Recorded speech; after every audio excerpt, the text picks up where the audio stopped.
진희건 박사님 좀 소개해드리고 곧 울독 세미나 시작하려고 합니다. 저희 울독 세미나는 저희가 그 유라시아 원 이스트 씨 포럼이라는 것을 3년 전에 창립을 해서 시작을 했거든요. 유라시아 원 이스트 씨, 이게 무슨 말인가 하면 원 이스트 씨라는 것은 하나의 동해라는 뜻이죠. 남과 북이 우리 동해를 이제 하나로 공유하고 있기 때문에 하나의 동해에서 우리 남과 북이 만나서 해야 할 일들이 너무나 많다. 이제 그런 생각을 하고.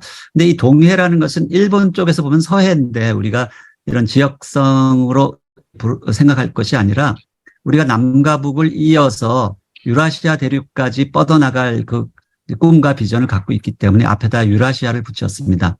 그래서 유라시아는 동해라는 것은 유라시아 대륙 전체의 동해다. 이제 그런 개념을 가지고 유라시아 원이스트 씨, 이제 우리말로는 한동해 포럼이라고 합니다. 하나의 동해, 한동해 포럼. 저희 남과 북을 이어서 남북 경협과 유라시아 시대를 열자. 이제 그것을 우리가 비전으로 삼고 시작을 했습니다. 이제 저희 포럼에서 이제 울독 세미나라고 울릉도와 독도를 줄임말이죠.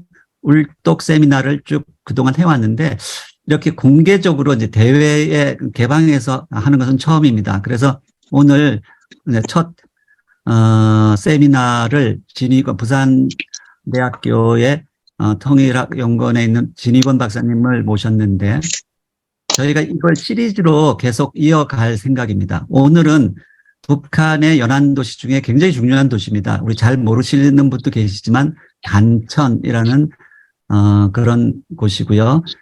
북한에서 이 지하 자원 광물이 가장 많이 매장되어 있는 곳입니다. 그래서 이 단천을 우리가 좀 배워보자 그런 취지에서 진희건 박사님을 초청을 했고요.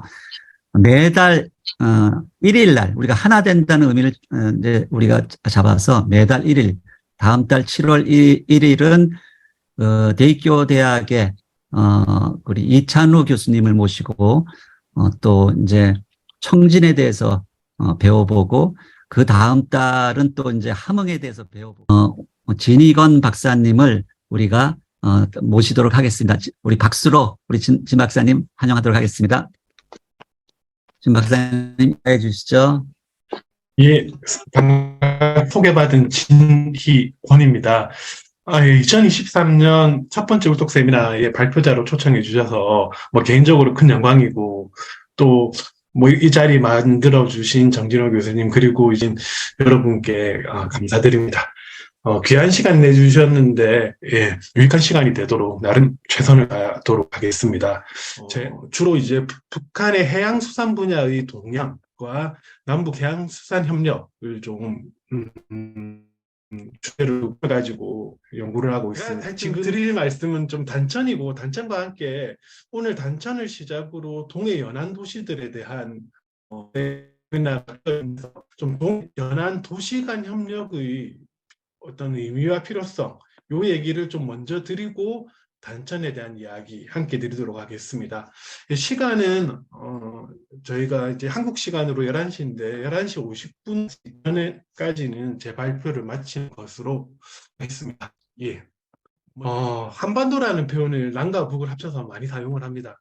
다 아시는 것처럼 이제 삼면의 바다로 둘러싸여 있는 지형을 뜻하는 것인데 남과 북 우리나라가 가지는 바다를 끼고 있는 어떤 정체성 이런 것들이 이제 우리의 생활과 문화 곳곳에 많이 각인되어 있다고 생각을 합니다. 마찬가지로 남북 관계에서도 우리 생활과 문화와 밀접한 바다가 좀 중요한 역할을 해야 된다라는 좀 말씀을 드리고 싶고 보시는 것처럼 NLL 북방 경계선이 사실상 남과 북의 경계선 역할을 하고 있으나 사실 군사정전협정에서는 이 바다에 대한 경계선이 명확합니다.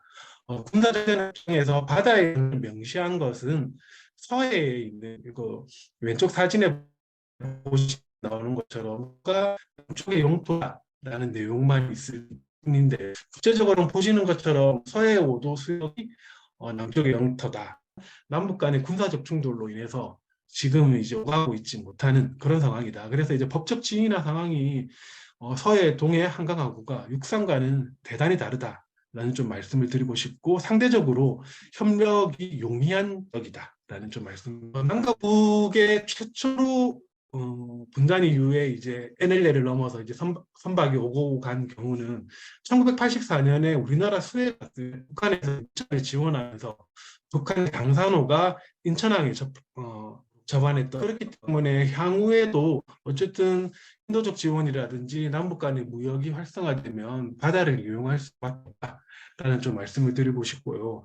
꼭 다 기억하시는 건 18년도 이제 강산 관광이 시작이 되었습니다. 이후에는 육상을 통해서 이렇게 오가면서 관광을 했지만, 처음 시작될 때는 선박을 통해서 관광이 진행됐는데, 선박을 이용했던 이유는 물론 금강산 지역의 북한의 당시에는 이제 숙박 시설이 불비했기 때문에 선박을 겸해서 좀 이용했던 경향이 있고요.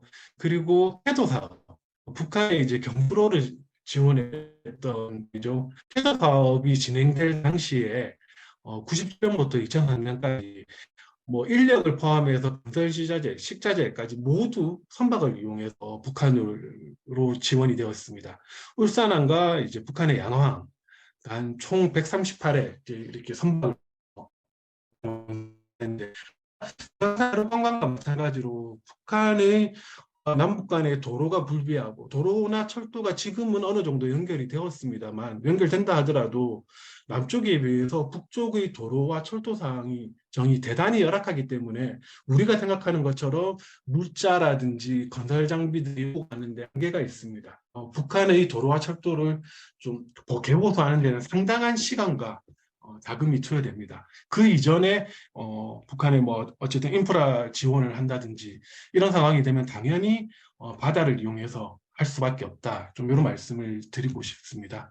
그래서 지금까지 있었던 남북한 교역 물자의 93.16%가 바다를 통해서 오고 갔고요. 인도적 지원 물자의 경우는 99%가 바다를 통해서 오고 갔었습니다.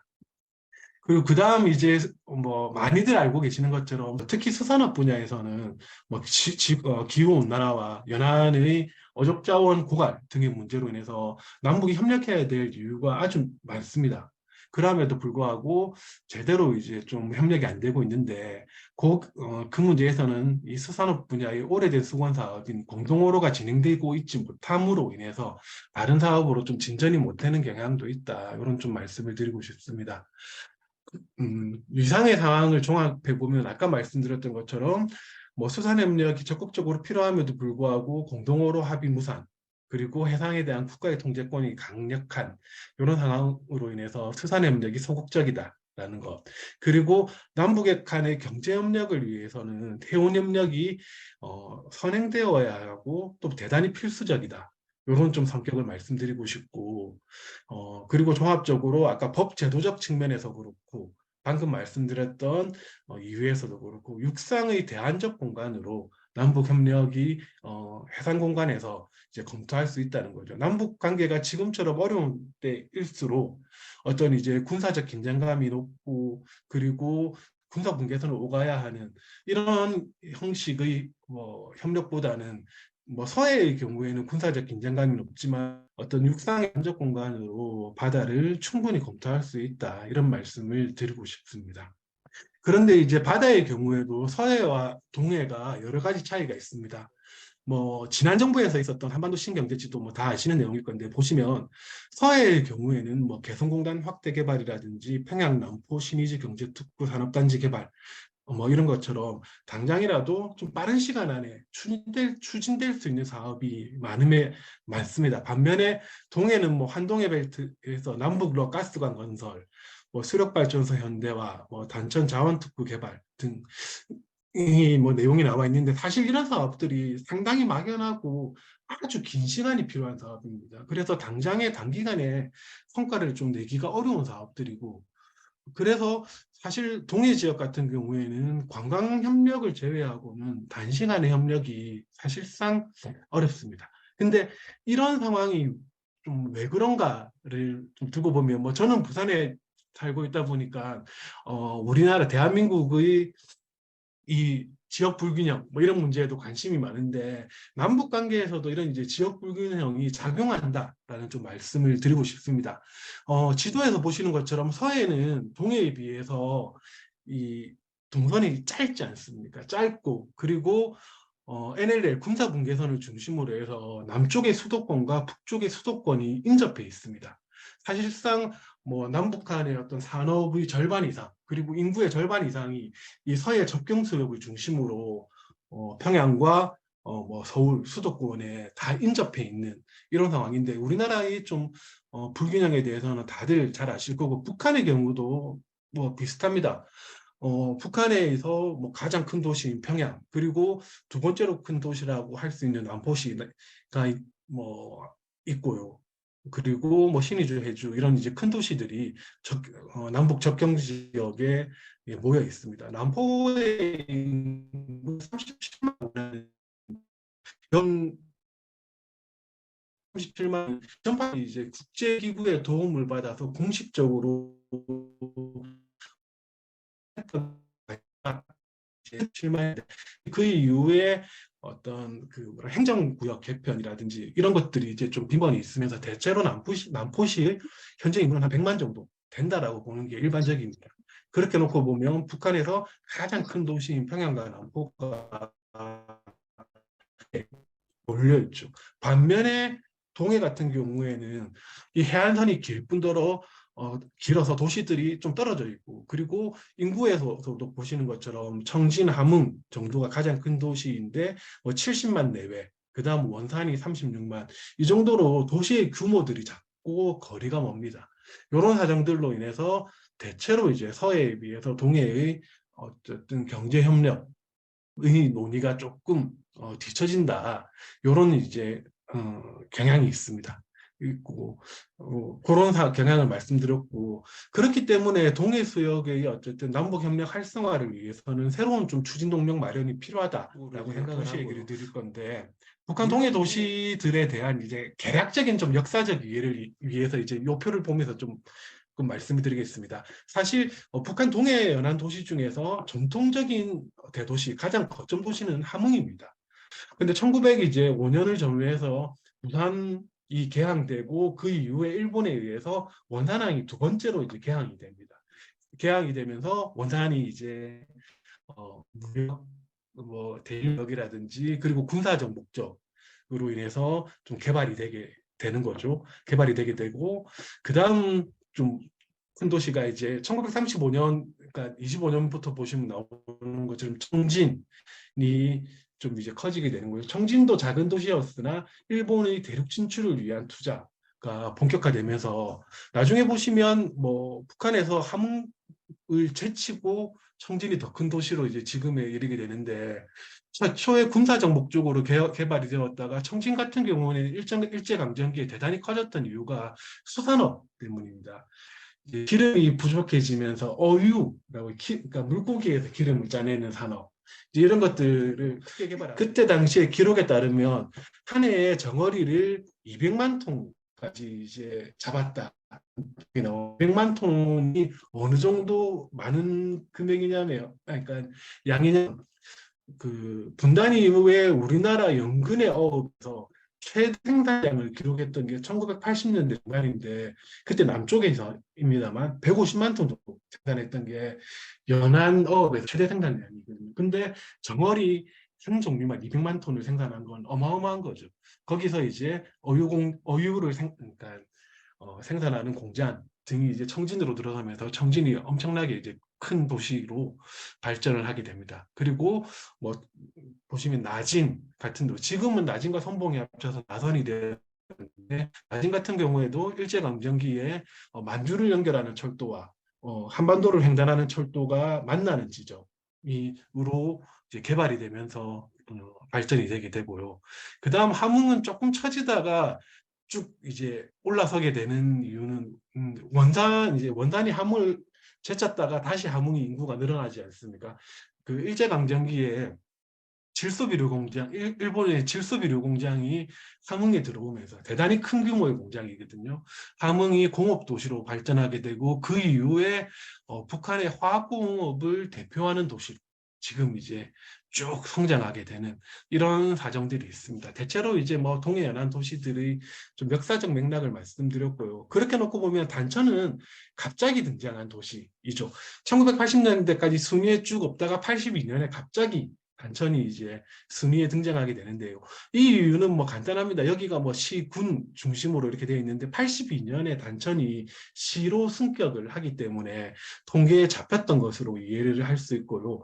그리고 80년대 전후에서 단천이 갑자기 커지게 된 이유는 단천에 대해서 본격적인 좀 얘기를 드리면서 진행하도록 하겠습니다.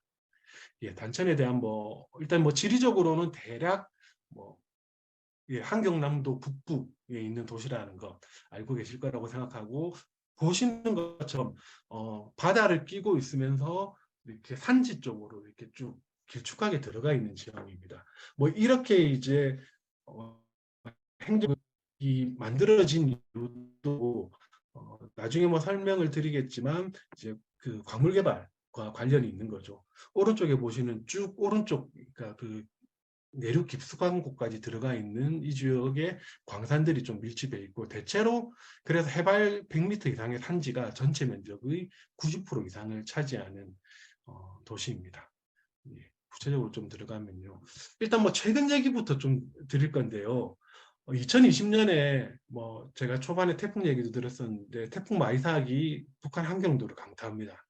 그리고 김정은이 함경남도에 직접 내려가서 당 중앙위원회 이제 정무국 확대회의를 진행하고 이 태풍 피해 복구를 이제 전투를 이제 벌이게 됩니다. 그리고 함경남도 위원장을 해임하는데 김정은 시대에 들어서 이게 뭐 약간의 특징이랄까 뭐 그런 경향이 있습니다. 무슨 문제가 생기면 바로바로 그 책임자를 해임합니다. 뭐 예전에 이제 평양에서 아파트 건설하다가 이제 붕괴되는 사고가 났을 때도 그렇고 이렇게 이제 좀 대중에게 어필하기 위한 것일 수도 있겠지만 이렇게 이런 좀 즉각적이고 빠른 대처를 한다 이런 좀 특징이 있습니다. 밑에 보시면 그 피해 현장 사진들이 쭉 있는데 보시면 되겠고요.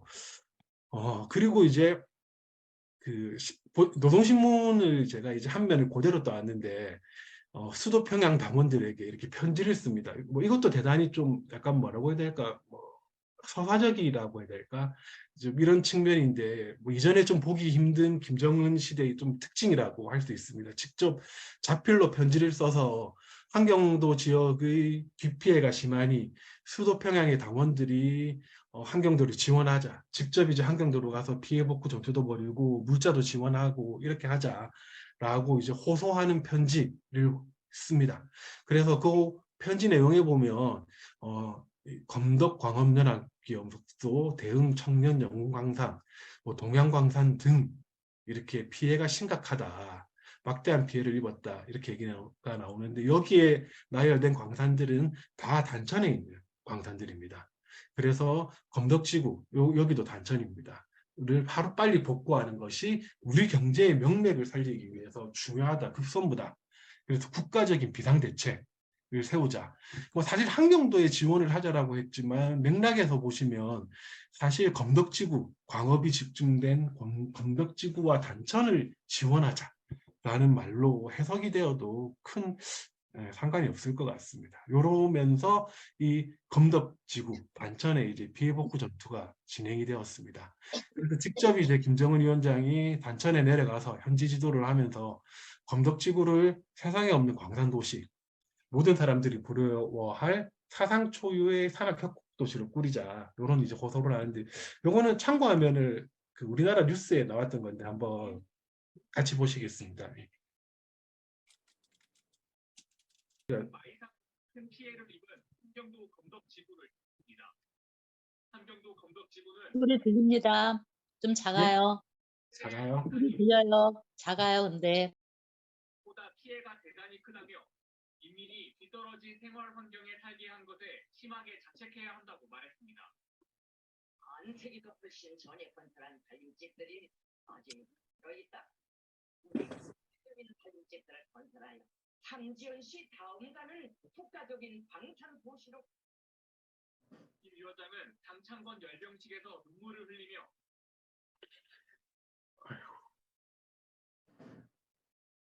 예, 뭐 영상 김정은 보셨는데요. 예.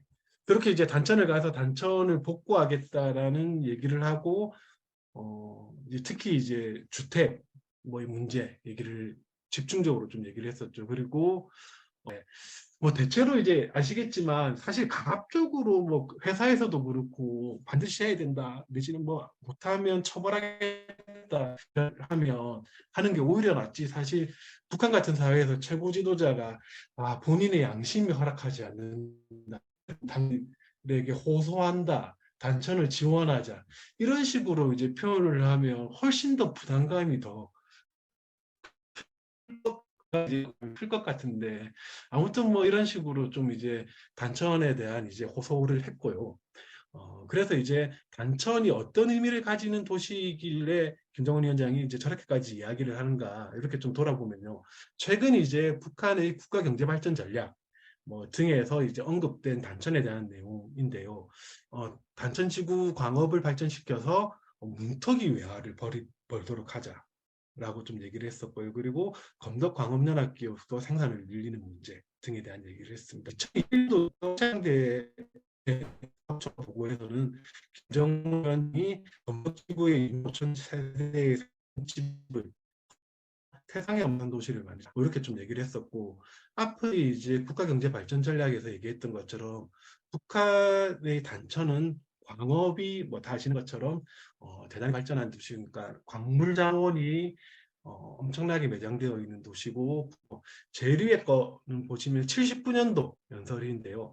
단천지구 광업연합기업소는 나라의 외환 문제를 푸는 데서 중요한 자리를 차지하고 있다. 그리고 80년도 연설에서는 광물 생산을 늘려야 긴장한 외환 문제를 풀 수 있다. 그리고 89년도에는 이렇게까지 얘기합니다. 단천지구는 우리나라의 경제 발전의 생다, 이렇게 얘기를 하는데, 대체로 이제 70년대가 넘어오면서 요런 발언들이 좀 세게 강조되는 경향이 있고, 그리고 아까 말씀드렸던 것처럼 82년도에 단천이 단천시가 되면서 인구가 급격하게 늘어나는데, 이제 그 즈음에서 이런 이제 외화 획득의 수요가 났다라고 할 수 있죠.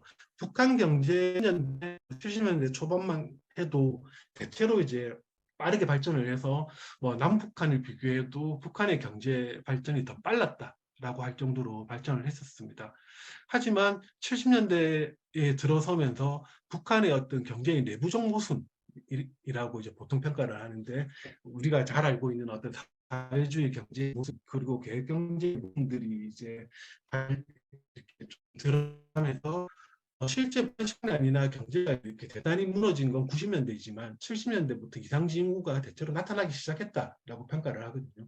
그러면서 북한이 좀 시야를 밖으로 돌려서 서방 세계의 투자를 유치하는 활동들을 적극적으로 하게 됩니다. 근데 기억하시는 것처럼 1980년도에 뭐 국제적인 오일 쇼크 발생하면서 경제가 어려워지고, 그리고 외화를 빌렸던 외화를 갚기 위해서 뭐 좀 수출을 이제 독려하는 정책이 대체로 80년을 전후해서 북한 경제의 특성이라고 할 수 있다. 대단히 이제 어쨌든 수출을 강조하는, 외화 획득을 강조하는 흐름이 있었고, 그 즈음에서 가장 이제 쉽게 외화를 획득할 수 있는 이런 방산계, 그렇기 때문에 단천이 그 즈음에 늘어나게 되었고요. 그리고 이 연설 79년 연설에 보시는 단천지구 광업연합기업소 노동자들에게 살림집을 지어주어 해도 살림집 얘기를 하거든요. 급격하게 인구가 늘어나게 살림집이 부족했을 것이고,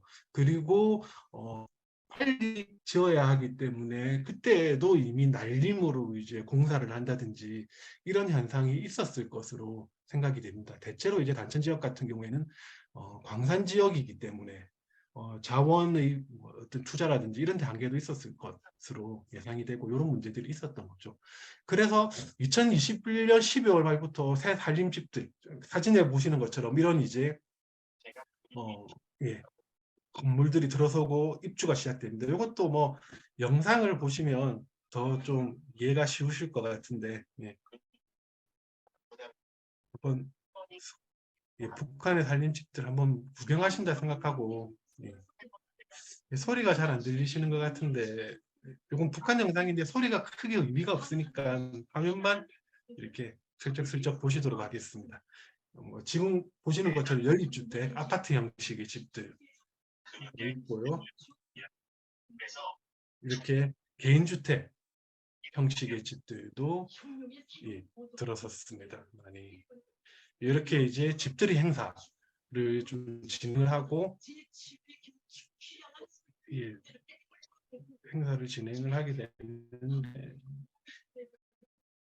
청증이라고 이제 이 집에 이제 들어가는 것을 허가 이제 하고 있는 거죠. 이렇게 이제 이사를 하면서 뭐 이렇게 잔치들을 막 하십니다. 뭐 이삿짐 옮기면서 춤도 추고. 예. 근데 뭐 살림집이 좋냐 나쁘냐를 떠나서 뭐 새 집에 들어가는 건 뭐 기쁜 일이죠 당연히. 예. 예, 저는 좀 유심히 봤던 게 이게 집 내부인데요. 보시면 아파트가 들어서도 우리나라처럼 뭐 도시가스가 있거나 그리고 뭐 석유 사정이 원활하기 때문에 기름 보일러가 있고 뭐 이렇지는 않을 것 같거든요. 그래서 아까 보시는 것처럼 이런 아궁이 같은 형태의 뭐 집들이 있고 이런 좀 모습이 있는 것 같아요. 그래서 여기 화면에 보시면 예, 이렇게 이제 집안에 예, 장작을 쌓아놓는 뭐 이런 이제 것도 있는 이런 상황입니다. 영상을 보시고 있었던 도시로 좀 이해를 할 수 있고 그만큼 이제 노동자들, 광업 노동자들, 광부들이 이제 많이 사는 노동자의 도시라고 볼 수가 있겠습니다. 다 아시는 것처럼 이제 지금까지 광산 개발, 뭐 남북 간의 이제 자원 협력에 대한 이야기들이 조선일보에서 나온 이제 머릿 기사 뉴스들인데 계속해서 좀 있어 왔었습니다. 최근에 뭐 좀 뭐 좋지 않은 이제 걸로 좀 뉴스에 났던 쌍방울의 뭐 불법적인 대북 투자에서도 북한의 광물이 좀 이슈가 됐었던 상황 뭐 그렇게 좀 있을 것 같고 그래서 북한 자원 개발에 대한 이제 남북 합의들을 이때까지 좀 쭉 보시면 2007년 14선언에서 남과 북이 자원 개발을 적극 추진할 것이 좀 합의가 되었고 그 이전부터 좀 남북 경제협력 추진위원회 등에서 광물 자원에 대한 논의들이 있었습니다. 이런 논의 결과 북한 지하 자원에 대한 남북 공동조사가 진행되었고 단천 지역에 있는 세계 강산 검덕, 용양, 대흥 요 강산들에 대한 이제 조사가 세 차례에 걸쳐서 진행이 되었습니다. 이 조사 결과를 좀 간단히 정리해서 보면요. 보시면 오른쪽 제일 위에 검덕 광산은 금산, 금골입니다. 라고 뭐 김정일 위원장이 했던 표현도 이렇게 이제 비서우로 올려져 있습니다. 예, 요런 이제 검덕연 아연광산이 있고요. 그 다음에 용양광산이라고 용양 마그네사이트 광산입니다. 한경남도 단천시 백금산도 있고 매정량은 뭐 7억 7천만 톤 정도 된다 이제 합니다. 사진과 보시는 것처럼 이 깽도 내까지 가서 이제 예, 채굴을 할 수 있는 이런 시설이 좀 되어 있고요.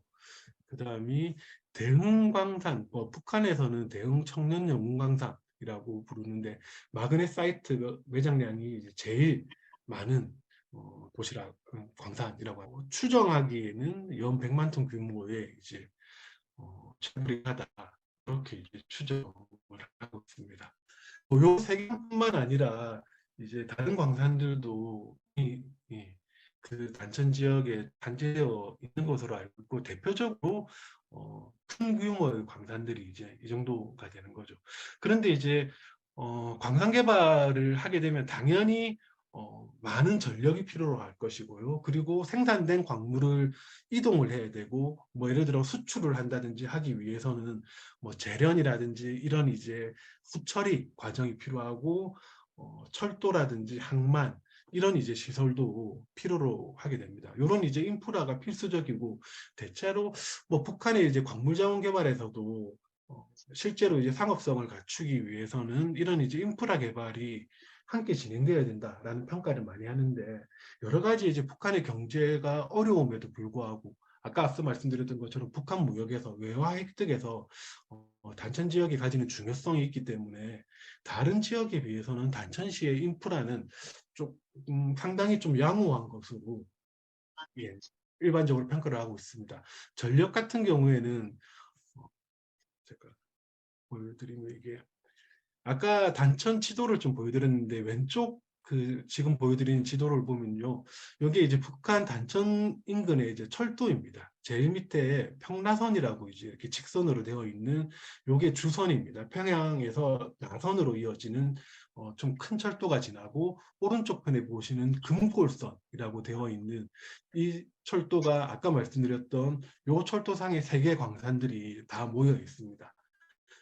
요 철도를 통해서 좀 이동이 되고 왼쪽에 보시면 허천선이라고 되어 있는데 여기는 이제 행정적으로는 허천군이라고 이제 단천시하고는 다른 지역이긴 한데 이 단천 지역에 전력을 공급하는 발전소들이 이쪽 지역에 운집해 있습니다. 여기 보시는 것처럼 허천강 뭐 1호, 2호, 3호, 4호 발전소뿐만 아니라 최근에는 이제 단천 발전소라고 새로 이제 수력 발전소가 건설이 되었고 단천 발전소 경우에도 김정은이 여러 공개 석상에서 이제 공개적으로 언급을 할 정도로 북한에서 국가적으로 많은 투자를 하고 많은 인력을 어쨌든 좀 투입하고 있는 발전소입니다. 그 제가 요 사진의 왼쪽 상단에 있는 저 발전소가 이제 단천 발전소 건설의 일부 현장인데요. 최근에 이제 완공이 되었다라는 이제 소식을 들었습니다. 그래서 이런 인근에 있는 화천강이라는 발전소라든지 단천 발전소를 통해서 전력은 상당히 다른 지역에 비해서는 좀 양호한 편입니다. 철도 같은 경우에는 아까 보여드렸던 금골선 철도가 총 연장이 90km라고 하는데 대체로 그 오른쪽 위에 보시는 게 그 금골선 이제 철도의 일부인데요. 대체로 북한의 철도 사정이 나쁘다고는 하지만 뭐 이 지역 같은 경우에는 뭐 위에 보시는 것처럼 노반이나 이렇게 그 침목 등이 조금 양호한 모습이고 근데 옆에 화차인 것 같은 화차는 뭐 좀 낡은 모습이긴 합니다만 이렇게 좀 운영이 되고 있습니다. 그리고 항만 같은 경우에는 단천항이 2012년도에 준공이 되었습니다. 일반적으로는 북한의 8대 무역항이라는 이제 표현을 쓰는데 거기에 이제 단천항은 포함되지는 않습니다. 하지만 최근에는 뭐 단천항까지 포함해서 9대 무역항이라고 하기도 하는데요. 아래 사진에 보시는 것처럼 뭐 예, 보시는 이런 정도 규모로 그리고 단천항 뭐 사진 전경도 뭐 이런 것들이 나와 있는데 여기서 보시는 것처럼 이제 준공이 되어서 지금 뭐 이렇게 운영이 되고 있는 것으로 알고 있습니다. 예. 요게 이제 아까 단천 지역의 전반적인 이제 광산과 어쨌든 공장들을 이제 요거 좀 사진으로 이제 재구성한 건데 보시는 것처럼 대웅 청량영웅 광산이 이렇게 쭉 제란 쪽에 있고 대체로 여기 보이는 길을 따라서 이제 철길이 이제 되어 있는 겁니다. 그리고 그 아래 검덕광업연합기업소, 검덕광산, 용암광산이 존재하고 있고 그 밑에 또 다른 광산들이 쭉 있습니다. 그리고 조금 단천항 가까이로 내려오면 단천 재련소 그리고 광산 기계를 생산하는 공장 그리고 마그넷 사이트를 이제 가공하는 단천 마그네시아 공장 등이 다 인근에 위치해 있습니다. 왼쪽에 확대한 사진에 보면 단천항 그리고 뭐 공장들의 위치들을 보실 수 있는데요. 이렇게 보시면 뭐 단천 같은 경우에는 어쨌든 이제 광물 생산과 그리고 이 광물을 재련하고 그리고 어쨌든 가공해서 수출하고 이제 여기에 딱 맞도록 이제 도시가 이렇게 세팅되어 있다. 이렇게 좀 보여집니다. 그리고 전반적으로 인구 구성도 여기에 이제 종사하는 노동자들의 비중이 압도적으로 좀 높은 것으로 이해를 하실 수 있습니다. 예, 이렇게 좀 인프라가 정비가 되어 있고 아까 보여드렸던 것처럼 뭐 이런 정도 인프라가 되어 있습니다. 근데 남북 사이에 이제 처음에 광물 자원을 공동 개발하기 위한 논의들이 있었고, 그리고 일부 광물을 좀 꼭 단천이 아니라 하더라도 이제 지하 자원을 북한에서 들여오기도 하고, 그 대가로 이제 우리나라는 북한의 경공업 생산물, 이제 생필품 등을 지원하고 이런 형태의 거래가 진행되기도 했었는데, 지금은 사실은 이제 이 관계가 아시는 것처럼 완전히 끊겨 있습니다. 이와 같은 틈을 타서 잘 아시는 것처럼 이제 중국 대북자들이 유엔 제재에서 조금 이제 제약을 받고 있긴 하지만, 대체로 이제 중국의 투자가 호시탐탐 어쨌든 이쪽을 노리고 있다라는 기사들은 뭐 뉴스 검색을 조금만 해보셔도 아주 많이 나옵니다. 질문 있으시면, 질문이나 코멘트 있으시면 좀 해주시겠습니다. 예, 소중한 강의를 해주신 우리 일단 진희경 박사님께 감사 한번 드립니다. 제가 평양에 있을 때도 단천 이야기를 굉장히 많이 들었습니다. 또 그 산간 협곡 도시다 보니까 상습 수해 지구이기도 했고, 그래서 이제 수해가 날 때마다 저희도 같이 이렇게 지원도 하고 하는 그런 경험도 있습니다. 근데 그때마다 이제 이 단천이 지하 광물의 보고, 자원의 보고였고, 그 속에서 정말 우리가 지금 이 시대에 꼭 필요한 뭐 마그네사이트뿐만 연, 아연, 뭐 중석, 몰리브덴, 뭐 희유 금속까지 많은 이제 광물들이 매 있어서 많은 나라들이 이 단천을 꼭 그렇게 호시탐탐 노리고 있다. 저는 그런 표현을 해요. 근데 우리 북측 사람들이 늘 중국이 우리가 5.24 조치 이후에 완전히 이제 이런 광물과 이런 북과의 교역이 막히지 않았습니까? 그 이후에 중국이 주로 그런 광업을 그 생산해가지고 그 캐가고 하는 그런 것들을 이야기하면서 그분들이 그냥 솔직한 마음을 토로하더라고요. 이거 우리 민족끼리 해야 되는데 이 중국 놈들이 다 가져가고 있다. 막 이런 이제 속상한 마음을 이제 표출하기도 하고, 이제 그런 것을 안타까운 마음이 있었는데, 또 최근에 이제 북일 수교가 물밑으로 또 이렇게 진행되어질 수도 있다는 그런 이제 뉴스도 들으면서 일본 역시 정말 이 단천 같은 이 광물 지하 자원의 보고에 다 이렇게 이제 눈독을 들이고 있는 게 아닌가 그런 생각을 합니다. 하루 빨리 우리가 정말 남북 관계가 다시 호전되어서 이렇게 서로가 상생 협력하는 그런 시대가 빨리 열릴 수 있기를 굉장히 바라는 마음이 있습니다. 자, 오늘 강의 들으신 내용 중에서 혹시 질문하실 내용이 있으시면 서슴지 마시고 좀 손으로 표시를 해주시면 마이크를 넘기도록 하겠습니다. 예, 안산에 계신 이정섭 선생님 마이크 해제하시고 질문해 주시죠. 저는 질문이 아니고요. 좀 코멘트인데 제가 또 강화도를 몇 번 다녀왔거든요. 근데 휴전선은 네. 이제 강화도를 몇 번 다녀왔어요. 그 이제 그 바다 그쪽에 이제 계속 얘기를 들었는데, 그리고 또 딴 얘기를 하냐면은 우리가 북을 가는 거 휴전선 쪽으로 가는 걸 막는 거는 길이 없어서나 이게 아니고 길을 못 닦아서가 아니고 미국이 못 가게 해서 막는 거로 알고 있습니다. 그러니까 이제 제가 옛날에 개성관광이나 이런 데 갈 때도 최종 허가권자가 유엔 사람입니다. 그러니까 이제 우리가 서류를 제출하면은 통일부에 서류를 제출하면 통일부에서 유엔사를 가져가서 이 사람들이 개성으로 가서 개성이나 이런 데 금강산 관광을 가니까 넘어가게 허락해 주세요 해갖고 허락을 안 하면 못 간답니다. 그래서 이제 옛날에 회로로 금강산을 갈 때도 일부러 공해 밖으로 나가서 들어온 게 그것 때문이라 그러더라고. 그리고 이제 단천 개발에 대해서는 벌써 노무현 대통령 때 어느 기업하고 벌써 미우가 작성돼 있다 그러더라고.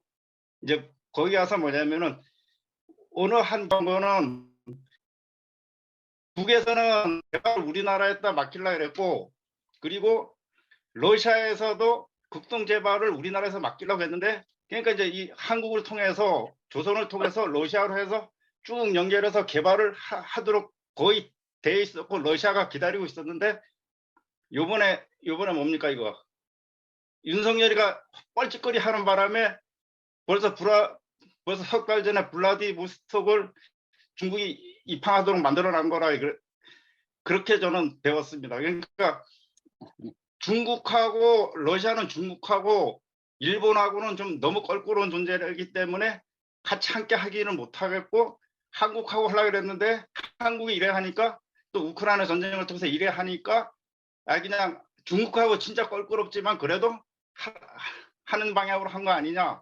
이게 제가 좀 많이 예. 화가 났는데 이런 부분에 대해서는 좀 어떠신가 하는 생각이 듭니다. 예, 감사합니다. 진 박사님 답변해 주시겠습니까? 예, 그래서 제가 아까 처음에 이제 남북한의 해양 협력이 이제 육상의 대안적 공간으로 좀 모색할 수 있지 않냐 말씀을 드렸던 것도 저는 뭐 완곡하게 에둘러서 표현했지만 유엔사의 간섭 없이 남북한이 이제 왕래를 한다거나 오갈 수 있는 곳이 해상이라는 측면도 좀 뭐 법 제도적으로도 보장이 되어 있으니까 좀 말씀을 드렸던 부분이고 그리고 뭐 대체로 이제 말씀하신 부분들이 뭐 사실에 가깝다라고 뭐 저도 뭐 알고는 있습니다. 뭐 하지만 그럼에도 불구하고 아까 제가 태풍에 대한 이제 대비를 말씀드렸던 것처럼 뭐 남북 관계가 이제 진전됐을 때를 대비해서 뭐 중국이 투자하겠거니 뭐 중국이 다 가져가겠거니 손 놓고 있어서 되겠습니까?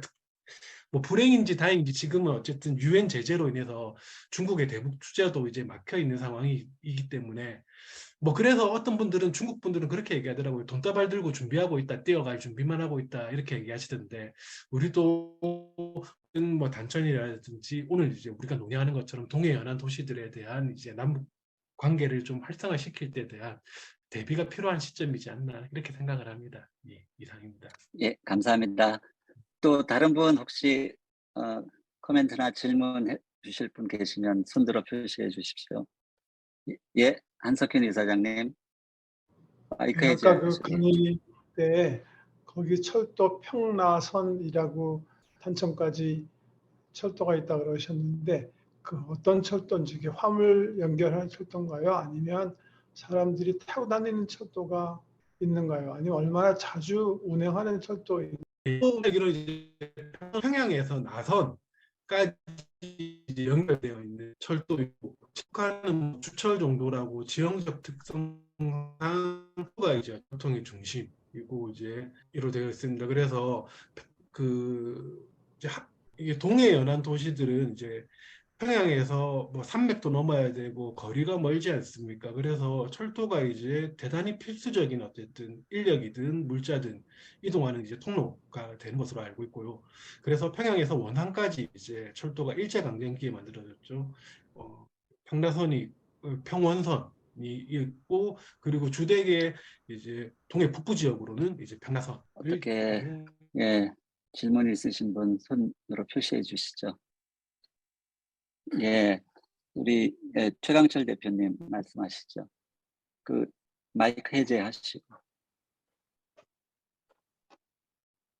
네, 진행원 교수님 오늘 강연 소중한 강연 잘 들었습니다.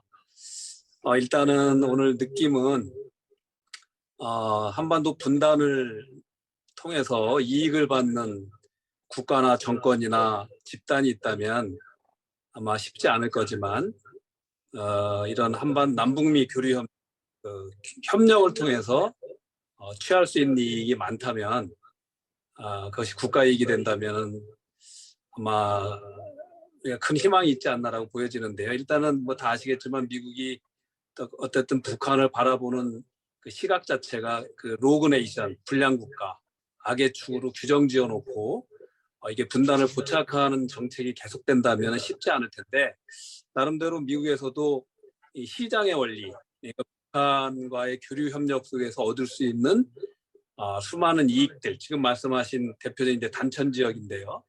이런 시장의 원리에 의해서 이익을 보는 게 훨씬 크다면 우리 미국도 움직일 수 있지 않느냐라는 생각이고요. 그래서 지금 이런 강연들을 미 주류사회와 미 연방의회와 정책 결정자들에게 많이 이렇게 해야 된다고 생각을 합니다. 그래서 저희 미주민주참여 포럼 KPEC이 그동안 주장해 온 게 남북미 교류 협력은 바로 미국의 국가 이익에 부합한다라는 메시지를 지금 수년째 던지고 있어요. 근데 오늘 말씀을 드리면서 좀 더 구체화된 이런 자료들을 더 미국에 제시하면서 북한과의 소통을 촉구하는 그러한 우리가 지식을 쌓고 미국의 주류 사회와 소통했으면 좋겠다는 생각입니다. 그래서 교수님들이 좀 미국에 자주 오시고 미국의 어쨌든 정책 결정하는 사람들에게 이런 구체적인 데이터들을 좀 더 전할 수 있는 기회가 있었으면 좋겠다라는 말씀을 드리는데 거기에 대해서 오늘 우리 진 교수님은 어떤 계획을 갖고 계신지 묻고 싶습니다. 예, 그 말씀하신 의견에 저는 뭐 전적으로 동의합니다. 근데 뭐 사실 제가 뭐 국내에서 이제 특히 이제 지역에 있는 연구자이다 보니까 뭐 미국과 관련된 이제 뭐 제가 계획은 가진 건 없습니다만 저도 뭐 연구자 입장에서 과거에 이제 그 하노이 회담이 이제 김정은 위원장과 이제 트럼프 대통령의 하노이 회담이 결렬되는 거 보면서 좀 그때 그런 생각을 했습니다. 뭐냐면 미국의 행정부가 뭐 여러 가지 정치적 이유로 이제 노딜로 이제 회담을 끝내긴 했지만 좀 북미 어쨌든 회담과 북한의 어쨌든 핵무기를 폐기하는 이제 프로그램에 준비되어 있지 않구나라는 좀 느낌을 받았었거든요. 저는. 그리고 전반적으로 이 준비되어 있지 않음은 북한 문제, 한반도 문제에 대한 관심이 여러 우선순위에 비해 외교적인 우선순위에 비해서 좀 낮다라는 좀 생각을 했었고요. 그래서 이런 이제 말씀하셨던 것처럼 미국의 뭐 조야는 물론이고 뭐 이런 이제 여론에 대한 를 설득하고 이 한반도 문제가 얼마만큼 중요한지 설득하는 작업이 중요하겠다라는 생각을 했고 그래서 뭐 하다못해 이제 뭐 연구자 입장에서는 뭐 영어로 논문을 쓰고 뭐 이런 이제 노력도 해야 되겠지만 최소한 이제 뭐 SNS 등 뭐 대단히 뭐 정확한 말씀이긴 하지만 이런 이제 누구든 이제 할 수 있는 노력들을 해야 되지 않겠나라고 생각을 합니다. 예, 하여튼 하신 말씀에 저는 전적으로 공감합니다. 예, 감사합니다. 사실은 제가 있는 이제 포항에 포항제철도 이 단천에 굉장한 관심을 가지고 있고, 우리 지금 현재 그 최정우 회장이 남북 교류 협력이 다시 활성화되면 가장 큰 수혜를 입을 그 기업이 바로 포항제철이다. 이렇게 표현을 했을 정도로 참 많은 우리에게 이제 이제 앞으로의 협력 가능성을 가지고 있습니다. 그래서 우리 한동해 포럼이 지금 하나의 동해에서 우리가 남과 북을 다시 이어보자라는 그런 취지를 가지고 시작을 했는데요. 사실 말씀하신 것처럼 지금 우리가 한중일, 한미일, 북중로 이런 다시 신냉전 체제로 들어가는 모습을 취하고 있는데, 사실은 이것이 미중 이제 패권 전쟁에서 일어나는 그 한 일환이기 때문에 과거의 역사를 돌이켜 보면 미국이 이제 중국의 핵 개발을 통해서 결국 협상 테이블에 앉게 되면서 대만을 이제 킥아웃 해버리고 이제 중국과 다시 손을 잡았던 그런 역사가 있거든요. 얼마든지 실리적으로 미국은 이제 북미 수교를 통해서 또 중국을 견제할 수 있는 그런 판단이 선다면 또 그렇게 방향을 바꿀 수도 있다고 생각해요. 일본도 마찬가지고. 자칫 잘못하다가는 우리만 낙동강 오리알처럼 이게 남아버리는 그런 상황이 벌어질 수도 있다. 그것을 항상 염두에 두고 우리가 좀 긴 안목으로 이제 이 북한을 바라봐야 되지 않을까 그런 생각을 합니다. 귀한 의견들 많이 주셔서 감사드리고요. 오늘 첫 시간인데 사실 제가 이제 그 부분 이제 미리 말씀 못 드려서 그렇습니다만 이것을 유튜브에 올리고 많은 분들에게 좀 알리고 하려면 우리가 뭐 어떤 모습이든지 김정은 위원장, 뭐 윤석열 대통령 개인의 그 어떤 뭐 심정과는 상관없이 그런 정확한 호칭을 좀 이렇게 사용해 주시면 좋을 것 같아요. 그래야지 이런 자료들이 이제 북한에서 다 볼 수 있거든요. 그러니까 우리가 항상 그 어떤 호칭 문제에 좀 조심을 하면서 좀 발표에 임해 주시면 좋지 않을까 그런 생각을 합니다. 저기 손을 드신 분이 계십니다. 이진우 선생님, 자기소개해 주시고 질문해 주시죠. 저기 마이크를 소거 해제하셔야 됩니다. 예, 안녕하세요. 이진우입니다. 저는 사회사업가입니다. 북한 담천 지역을 포함해서 북한 광물 자원 개발에 참여하고 있는 나라에 대한 현황들에 대해서 알고 계신 대로 좀 알려주시면 고맙겠습니다. 예, 제가 알기로는 그 중국 기업들이 일부 이제 투자가 있었던 것으로 알고 있고요. 뭐 관련해서는 이제 자료를 좀 확인했던 바가 있습니다. 근데 사실 그 외에 제가 뭐 확인한 바는 없습니다. 예. 네, 중국 외에는 없는 거죠, 현재. 제가 확인한 바는 없습니다. 제가 알기로는 예. 네, 감사합니다. 예, 시간이 지금 약속한 시간이 좀 지났는데요. 혹시 꼭 이 질문 드리고 싶다 그런 분이 있으시면 손 한번 표시해 주시고요. 없으시면 오늘 우리 첫 울독 세미나는 이것으로 마무리하려고 합니다. 이제 점심시간이 다 돼서 우리 한국에서는 이제 식사를 가셔야 될 시간입니다. 없으신가요? 예, 그러시면 오늘 첫 모임에 이렇게 많이 참석해 주셔서 너무 감사드리고요. 다음 달 또 7월 1일에는 아주 북한 전문가십니다. 우리 이찬호 교수님, 일본 대이키오 대학의 교수님과 너무 싶으셔 일본에서 활동하신 이렇게 일본으로 귀화를 하셨어요. 한 이유가 북한을 가고 싶어서 그게 그렇게 말씀하실 정도로 아주 북한 전문가신데 우리 이찬호 교수님께서 이제 청진에 대해서 또 깊이 발표해 주실 것입니다. 다음 달 울독 세미나 다시 만나 뵐 것을 이제 우리가 기대하면서 오늘 첫 울독 세미나 여기서 마치도록 하겠습니다. 수고해 주신 진희권 박사님 감사합니다. 박수로 마치도록 하겠습니다. 수고했습니다. 네, 감사합니다. 잠깐 좀 여쭤봐도 될지 모르겠네요. 예, 지금 좀 시간 남는 분들은 대화 자유롭게 하셔도 됩니다. 예, 진희권 박사님 그 발표 잘 들었고요. 예, 굉장히 소중한 그 연구자시네요.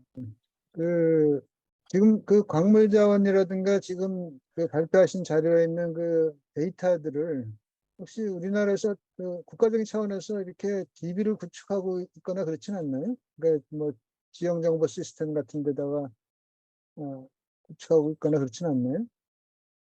예, 사실 아까 말씀드렸던 것처럼 북한하고 우리나라가 이제 세 차례 공동조사를 진행했고, 그리고 광물 자원은 뭐 경제적 가치도 높고 기업들도 관심이 많고 그래서 사실 연구가 많습니다.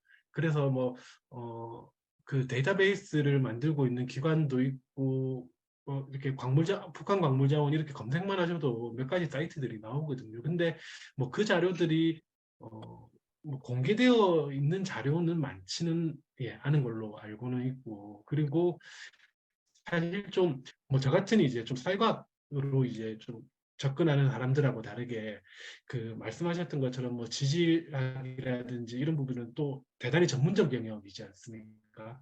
그분들도 쪽에서는 이제 가지고 있는 데이터들이 상당히 있는 것으로 알고 있습니다. 네, 알겠습니다. 예.